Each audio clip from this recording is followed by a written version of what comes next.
In this video, we'll discover how does carb cycling help with weight loss. Carb cycling can help with weight loss by maximizing how the body uses fuel. When you adopt this diet, you eat fewer carbs for 2 days, then have a day of eating more carbs. How you alternate between high and low carb days varies depending on how much activity you're doing. You benefit from the carb fuel you'll get on the days when you're working out. Meanwhile, you benefit from low carbs if you're not active. As you work out, the body dips into carbohydrate stores to find energy. This means you should align high carb days with training days. This means your body can use the fuel to its best advantage. It also means that the additional energy allows you to work out for longer. You'll therefore burn more calories as a result. On rest days, carbs can be scaled back. This will reduce the number of empty calories you consume and help you lose weight. Imagine your weight is 175 pounds. You could aim to have 2 grams of carbs for every pound of your weight on a high carb day. That would be around 350 grams. On low carb days, you could reduce this to around 1 gram per pound of your weight. This would take your carb intake down to 175 grams. That doesn't mean there's a set amount of carbs you can eat on each type of day.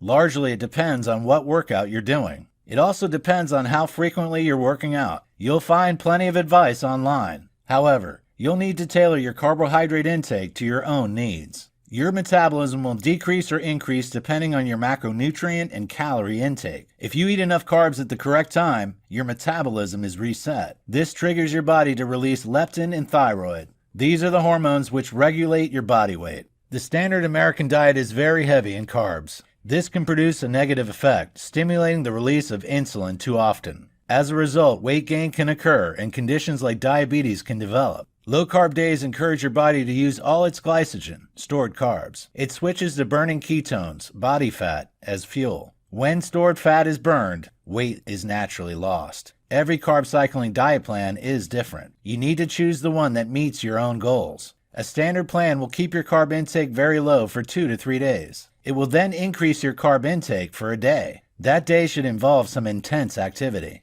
On a low-carb take, your carbohydrate intake should be around 50 grams to 150 grams. It should come from dairy and non-starchy vegetables. On a high-carb day, you can have around 400 grams of carbs. These can come from starchy carbs, fruit and whole grains, as well as dairy and non-starchy vegetables.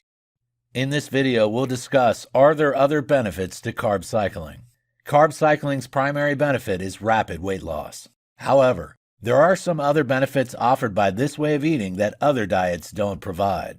When you cycle between high and low carb days, you reap the benefits offered by both forms of dieting. Even better, many of the negatives of those diets are eliminated. Some of the benefits of carb cycling include improved insulin sensitivity. This helps to reduce the risk of developing type 2 diabetes. It can also improve cholesterol levels and enhance metabolic health. Anyone who is pre-diabetic, insulin resistant, or who has type 2 diabetes already can benefit from this way of eating. Also, those who are resistant to weight loss may benefit from this regime. By decreasing carb intake, insulin release is also reduced. This allows the body to burn rapidly through carbohydrate stores, switching to burning fat for energy instead. As a result, faster weight loss can be triggered. During the higher carb refeeding period, hormones can enjoy positive effects. Thyroid hormones, leptin, and testosterone can all reap a positive impact. All these factors have a key role to playing in dieting success over the long term. Hormones play a vital part in exercise performance, metabolism, and hunger management.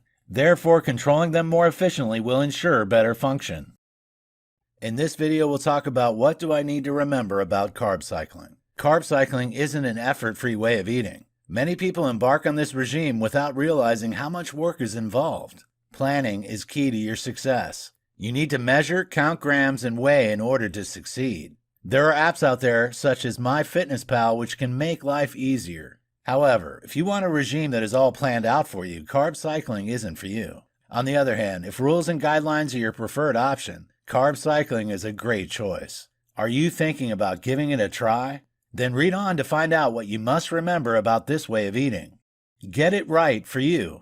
Your first step is to make sure you get your carb cycling regime right for you as an individual. Everyone has different carb intake needs. That means there's no single one-size-fits-all solution. You'll need to work out your own unique daily calorie goal for each day. This can be a challenge. One general approach to take is, want to lose weight? Multiply your weight by 10. This is the number of calories you should aim to consume each day. Want to maintain your existing weight? Multiply your weight by 12. This is the number of calories you'll need to eat daily. Want to gain weight? Multiply your weight by 15. This is how many calories you'll need to eat daily. Once you know the number of calories to aim for, it's time to move on to the next step. You need to divide up those calories amongst the 3 main macronutrients: fat, protein, and carbohydrates. Protein and carbs both supply 4 calories per gram. Fat provides 9 calories per gram. As well as carb cycling, you should aim for around 1 gram of protein for each pound of your weight. The rest should be made up of healthy fats. On a high carb day, you'll increase the number of carbs you eat. You'll also increase your calorie intake. The fats and protein levels will remain the same. On low carb days, you'll reduce your calorie intake. Again, your fat and protein levels will remain the same. Essentially, carb cycling is about reducing your calorie intake, but not feeling as if you are. It's important to remember that if you keep your carbs too low for several days, you can experience ill effects. Carb cravings, fatigue, sleep problems, bloating, irritability, moodiness, and constipation can all occur as a result. This happens because your body has used up all its available carbohydrates and is switching to using fat as fuel. It's a phenomenon known as carb flu. It is temporary, but if you maintain your hydration level and consume enough electrolytes, it'll pass quickly. Not everyone can cope with carb cycling regimes, though. For some people, it's a counterproductive way to eat. People suffering from Hashimoto's disease or who have adrenal fatigue can find their thyroid hormone production is reduced. This can slow down their metabolic rate and cause weight gain.